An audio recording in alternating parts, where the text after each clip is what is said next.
ঝোলটা ফুটতিছে আমি ভেজে রাখা মোল্লা মাছগুলো দিয়ে দিচ্ছি। মাছটা দেওয়ার পরে আমি 3 থেকে 4 মিনিট ফুটিয়ে নেব। বাটা মায়ের রান্না দিয়ে দিই। নমস্কার বন্ধুরা, চলে আসছি আর একটা রেসিপি নিয়ে। একটা নয় সরি দুটো রেসিপি আপনাদের সামনে শেয়ার করব। তো তার জন্য কি কি উপকরণগুলো নিয়েছি আপনাদেরকে দেখাচ্ছি। এই যে পুঁইডাটা ঝোল বানাবো, কি সুন্দর নরম নরম পুঁইডাটাগুলো দেখুন।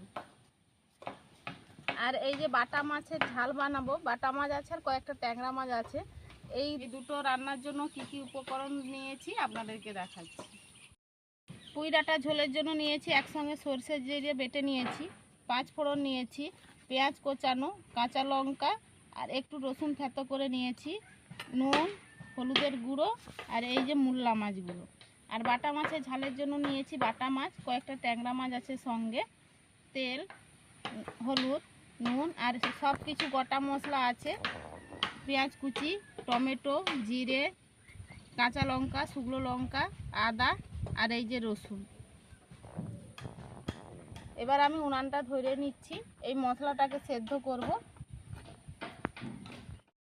উনানটা ধরিয়ে কড়াই বসে দিয়েছি। বাটা মাছের ঝালের জন্য এই যে গোটা মশলাগুলো আমি সেদ্ধ করে নেব। কড়াইয়ের মধ্যে দিয়ে দিলাম।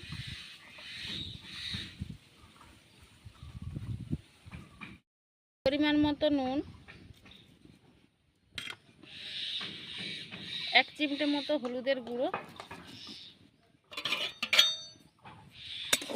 ভালোভাবে নাড়িয়ে দিলাম, দিয়ে ঢাকা দিয়ে দেবো। ওপাশে মশলাটা সেদ্ধ হতে থাক, আমি ততক্ষণে পুঁই ডাঁটাগুলো কেটে নিচ্ছি।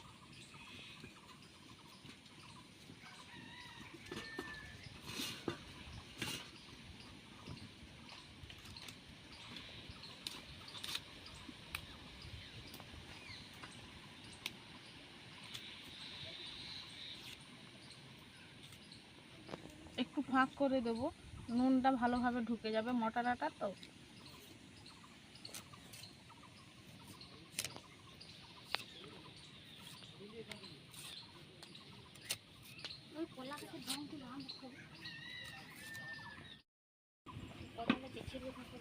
দেখুন কত সুন্দরভাবে সেদ্ধ হয়ে গেছে সব কিছু।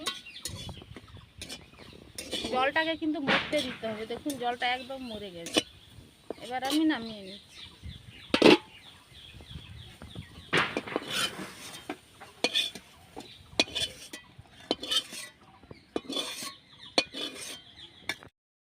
দেখুন আমার সব পুঁই ডাঁটাটা কাটা হয়ে গেছে আর আলু দিয়েছি ঝোলের জন্য।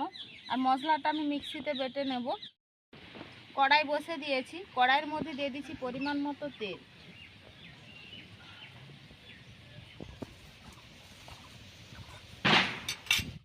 পুঁই ডাঁটা ঝোলের জন্য আমি এই যে মোল্লা মাছটা নিয়েছি, নুনটা আগে থেকে মাখিয়ে রেখেছিলাম, পরিমাণ মতো হলুদ মাখিয়ে দিচ্ছি।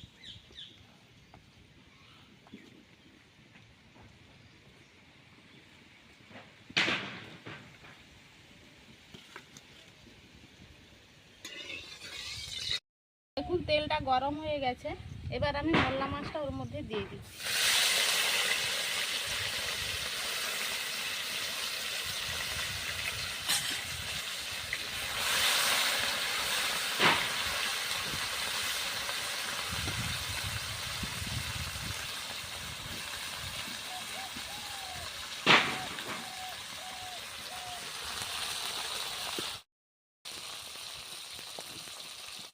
দেখুন মোল্লা মাছগুলো আমার ভালোভাবে ভাজা হয়ে গেছে, এবার আমি নামিয়ে নিচ্ছি।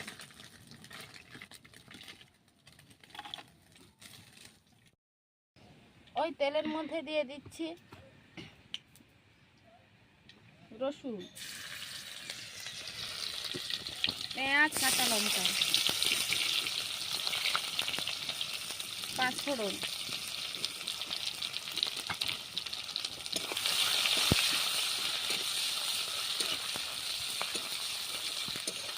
পেঁয়াজটা হালকা হালকা করে ভেজেছি, ওর মধ্যে দিয়ে দিচ্ছি ধুয়ে রাখা পুঁই ডাঁটা, আলু,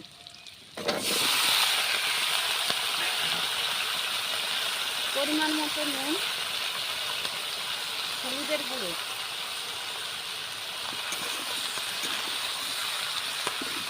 পুঁই ডাঁটাকে ভালোভাবে কষাতে থাকবো। সেদ্ধ হওয়ার জন্য ঢাকনা দিয়ে দিই।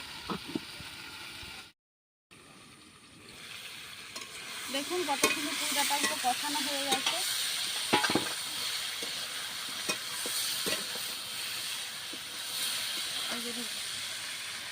আর একটু কষিয়ে নেব। সবুজ জিনিসটা একটু ভালোভাবে কষালে তরকারি টেস্ট হয় খুব ভালো। দেখুন পুঁই ডাঁটাটা ভালোভাবে কত সুন্দর কষানো হয়ে গেছে। দেখুন এই যে ওর মধ্যে দিয়ে দিচ্ছি একসঙ্গে সরষে জিরে বাটা।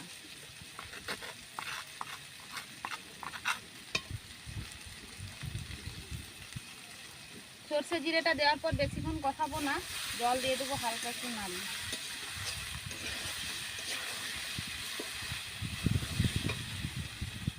দিয়ে দিচ্ছি পরিমাণ মতো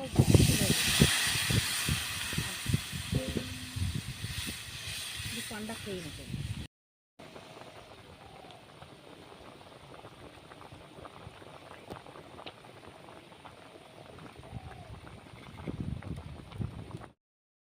ঝোলটা ফুটতিছে, আমি ভেজে রাখা মোল্লা মাছগুলো দিয়ে দিচ্ছি।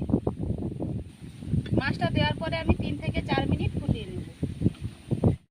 পুঁই ডাঁটার ঝোলটা আমার রেডি হয়ে গেছে আর কত সুন্দর কালারটা এসেছে দেখুন।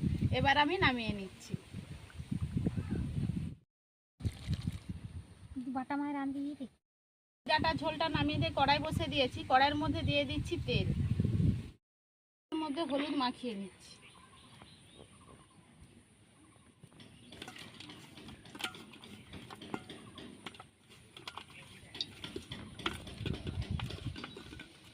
হলুদ মাখানো হয়ে গেছে আর ওপাশে দেখুন তেলটাও খুব সুন্দরভাবে গরম হয়ে গেছে। তেলের মধ্যে মাছগুলো দিয়ে দিচ্ছি।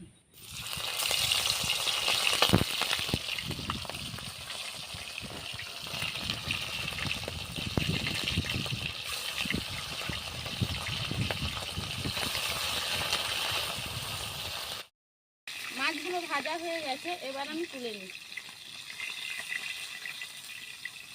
মাছ ভাজার কালারটা দেখুন কত সুন্দর।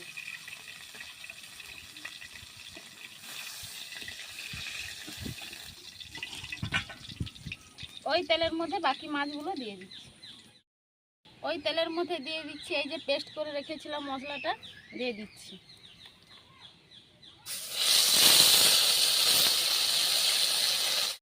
ওর মধ্যে দিয়ে দিচ্ছি 1 চামচ মতো হলুদের গুঁড়ো। ভালোভাবে মশলাটা কষাতে হবে।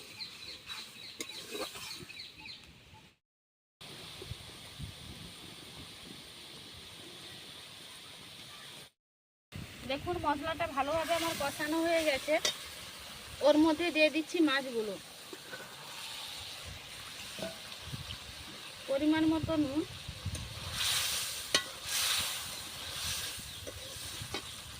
সামান্য একটু জল।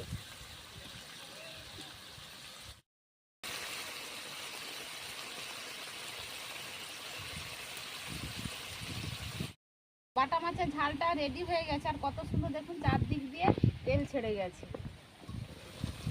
আর কালারটা দেখুন।